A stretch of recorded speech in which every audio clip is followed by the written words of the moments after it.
정부가 새만금을 어떻게 활용할지 기본 계획을 다시 짜고 있습니다. 부안군이 농생명 용지인 새만금 709를 산업용지로 전환해줄 것을 정부에 촉구하고 나섰습니다. 지난 19일 저녁 정읍시 고부면의 한 야산에서 불이 났습니다. 불은 20여 분 만에 꺼졌지만 현장에서 60대 남성이 숨진 채 발견됐습니다. 한 청년의 목숨을 빼앗은 음주운전자가 판결에 불복하자 검찰도 맞항소했습니다. 전주지검은 치사상 혐의로 기소된 A씨에 대해 양형 부당을 이유로 항소를 제기했습니다. 불치병에 걸린 신도와 그 가족을 낫게 해주겠다며 거액의 현금을 받아 챙긴 종교인이 중형을 선고받았습니다. A씨는 신도 14명에게 아픈 곳을 치료해주겠다며 16억 7천여만 원을 받아 챙긴 혐의로 기소됐습니다.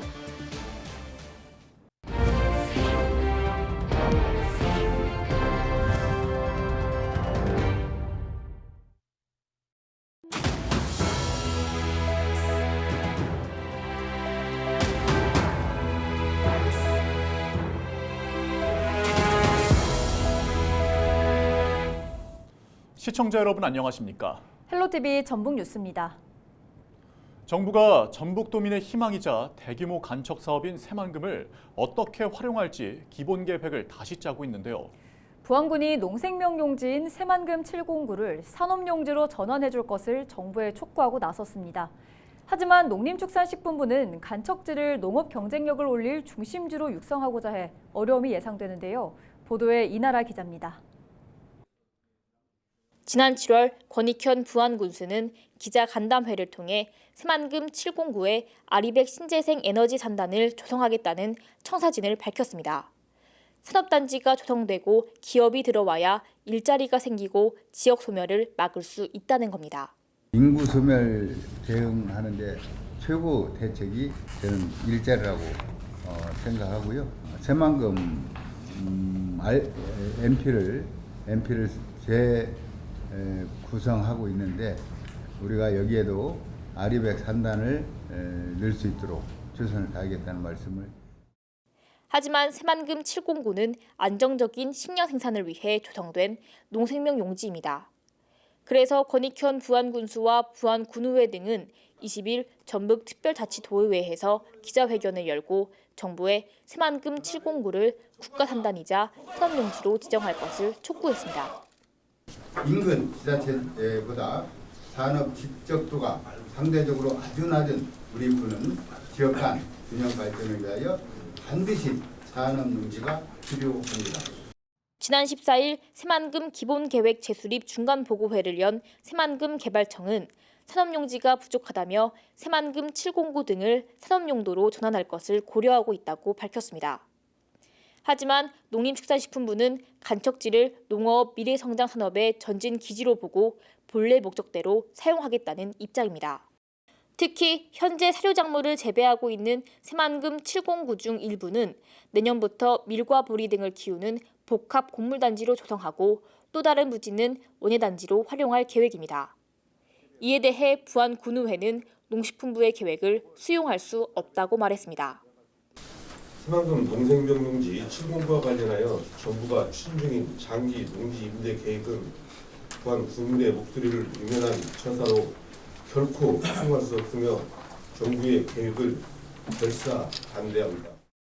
새만금 709의 쓰임을 두고 정부 부처 간 이견이 있는 상황. 새만금 개발청은 해당 용지를 관광 레저 용지로도 개발할 수 있고 산업용지 변경은 확정된 사항이 아니라며 계획 수정 가능성을 열어놨습니다. 그에 반해 농식품부는 새만금 709는 농업과 관련된 산업에 활용해야 한다는 원칙을 고수하고 있습니다. 부안군은 새만금 709를 산업용지로 변경하기 위해 국무총리와 면담하는 등 정치권과 협력할 계획입니다. 헬로티비 뉴스 이나라입니다. 19일 저녁 7시 55분쯤 정읍시 고부면의 한 야산에서 불이 났습니다. 불은 20여 분 만에 꺼졌지만 현장에서 60대 남성이 숨진 채 발견됐습니다. 경찰과 소방당국은 이 남성이 비닐하우스 근처 모터펌프에서 시작된 것으로 추정되는 불이 야산으로 옮겨붙자 불을 끄다 변을 당한 것으로 보고 정확한 사망 원인을 조사하고 있습니다. 운전 연습을 마치고 귀가하던 청년의 소중한 목숨을 빼앗은 50대 음주운전자가 1심 판결에 불복하자 검찰도 마탕소했습니다. 전주지검은 치사상 혐의로 기소된 50살 A씨에게 징역 6년을 선고한 1심 판결에 대해 양형 부당을 이유로 항소를 제기했다고 20일 밝혔습니다. 앞서 A씨의 변호인도 형이 너무 무겁다면서 재판부에 항소장을 제출했습니다. A씨는 지난 6월 27일 음주 상태에서 시속 159km의 속도로 자신의 차량을 몰다가 20살 B씨와 그의 친구가 탄 차량을 들이받은 혐의로 기소됐습니다. 이 사고로 B씨는 그 자리에서 숨졌고 조수석에 있던 친구는 뇌사 상태로 투병 중입니다. 불치병에 걸린 신도와 그 가족을 낫게 해주겠다며 거액의 헌금을 받아 챙긴 종교인이 1심에서 중형을 선고받았습니다. 전주지법은 사기 혐의로 기소된 71살 A씨에게 징역 10년을 선고했습니다. A씨는 2014년부터 약 10년간 신도 14명에게 아픈 곳을 치료해주겠다며 16억 7천여만 원을 받아 챙긴 혐의로 기소됐습니다. 임종훈 고창군 의원이 원전 상생자금 300억 원에 대해 마치 군수 재량처럼 사용하고 있다고 비판했습니다. 임 의원은 고창군 기획예산실 행정사무감사에서 원전 상생자금을 마치 호주머니에서 꺼내 쓰는 예산처럼 쓰고 있다며 계획을 수립할 때 의회와 논의하길 바란다고 요청했습니다. 상생자금을 이미 군수에 지정한 것처럼 어디에 사용을 하겠다라고 미리 직시를 해버리면 솔직히 의회의 권한이나 역할론에서는 상당히 부정적일 수밖에 없습니다. 올해 고창군 공무원의 감사 적발 사례가 늘어 대책이 필요하다는 지적이 나왔습니다. 오세환 고창군 의원은 지난 19일 기획예산실 행정사무감사에서 올해 군 자체 감사에 적발돼 추진된 조치가 행정상 101건, 신분상 16건이고 재정상 조치는 9천만 원을 넘었다고 지적했습니다. 특히 지난 추석을 앞두고 고창 공무원이 지역 업체로부터 돈 봉투를 받아 국무총리실 감사에 적발된 사례를 언급하며 우수 공직자에게 표창을 하는 등 대책 마련이 필요하다고 강조했습니다. 공무원들이 정말로 부당히 해이된 것이 단적으로 증명되지 않나 이렇게 생각을 하고 교육을 통한다든가 연수를 통해서 이런 것들이 좀 사전에 예방됐으면 좋겠다 이렇게 말. 전북 지역 안전 사건 사고 소식 들어보는 시간입니다. 네, 최근 아파트 지하 주차장에서 전기 차량에서 화재가 발생했는데요. 새로운 대응 방식을 적용해 피해를 최소화했습니다. 전북특별자치도 소방본부 119 안전브리핑 변동현 홍보 담당이 전합니다. 안녕하십니까. 119 안전브리핑의 전북특별자치도 소방본부 변동현입니다. 먼저 지난 10월 발생한 우리도 사건 사고 소식 전해드립니다. 지난 10월 9일 오전 3시 전주시 덕진구 장동 아파트 지하 주차장에서 전기차 화재가 발생해 소방대원 86명과 차량 34대가 출동했으며 약 1시간 만에 화재를 진압했습니다. 이번 화재로 다행히 인명피해는 없었으나 전기차 한 대가 전소되는 피해가 발생했습니다. 아파트 지하 4층 주차장에서 화재가 시작되었지만 스프링클러가 즉시 작동했고 소방대가 신속히 출동하여 1시간 만에 불을 완전히 진압할 수 있었습니다. 이번 화재는 전북소방이 새로운 대응 방식을 적용해 피해를 최소화한 사례로 평가받고 있습니다. 지난 10월 8일 밤 10시 2분경 대둔산 정상 부근에서 혼자 텐트를 치고 야영하던 남성이 약 100m 아래로 추락하는 사고가 발생했습니다. 사고를 당한 남성은 추락 직후 머리를 다친 것 같다고 신고했으며 구조대는 약 3시간 만에 구조 대상자를 발견했습니다. 발견 당시 남성은 머리에 4cm의 열상을 입고 고관절 골절이 의심됐지만 다행히 의식은 명료한 상태였습니다. 구조대는 헬기 이송을 위해 새벽 5시 30분쯤 험한 산길을 모두 올랐으나 짙은 안개로 인해 10시 50분에야 헬기를 통해 병원으로 이송할 수 있었습니다. 환자는 추가적인 손상 없이 의식이 명료한 상태로 병원에 도착했습니다. 이번 구조는 인원이 적어 어려운 상황이었지만 충북소방의 도움 덕분에 요구조자를 무사히 구조할 수 있었습니다. 지난 10월 15일 진안소방서 안천 119 지역대 준공식이 열렸습니다. 이날 행사에는 전용태 도의원, 전충성 진안군수, 이우숙 본부장을 비롯해 진안의용소방대 연합회 70명이 참석하여 독립된 청사를 이전한 것을 축하하는 의미 있는 자리가 마련됐습니다. 안천 119 지역대는 1998년부터 27년 동안 안천면 사무소 내에 위치해 안천면 주민들의 안전을 지켜왔습니다. 새로 건축된 청사에는 직원들의 체력 향상을 위한 체력 단련실과 진안 안천면 의용소방대의 회의 및 운영을 위한 별도의 공간도 새롭게 조성됐습니다. 이상으로 10월 119 안전브리핑을 마칩니다. 11월은 불조심 강조의 달입니다. 화재가 많이 발생하는 시기인 만큼 화재 예방에 조금만 더 관심을 가져주시기 바랍니다. 감사합니다.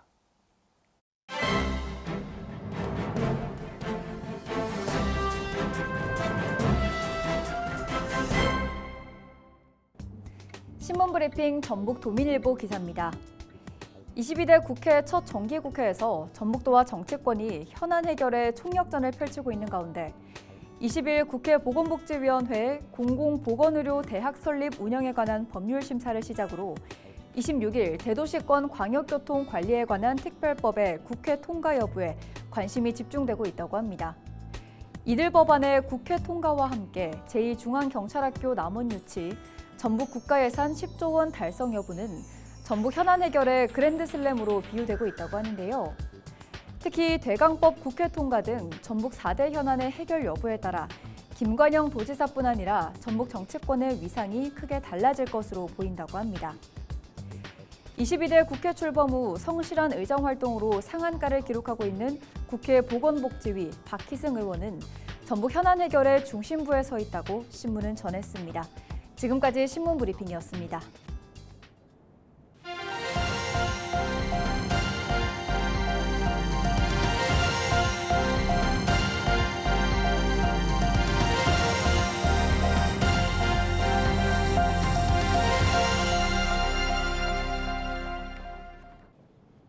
임실 아삭아삭 김장 페스티벌이 오는 22일 개막식을 시작으로 사흘 동안 치즈 테마파크 일원에서 열립니다.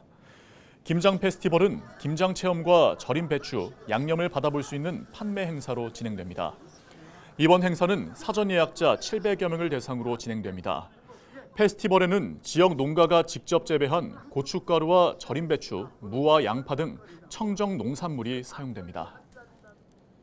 신덕면에서 자란 우수한 배추와 최고를 자랑하는 임실고추, 각종 채소 재료들로 만들어진 양념으로 가족, 친구와 함께 맛있는 김치를 담그시길 바랍니다.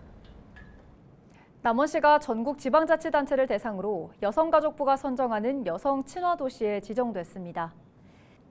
남원시는 여성 친화도시 지정과 함께 성평등 정책 추진 기반 구축과 여성의 경제 사회 참여 확대 등 다양한 정책을 추진하겠다고 밝혔습니다.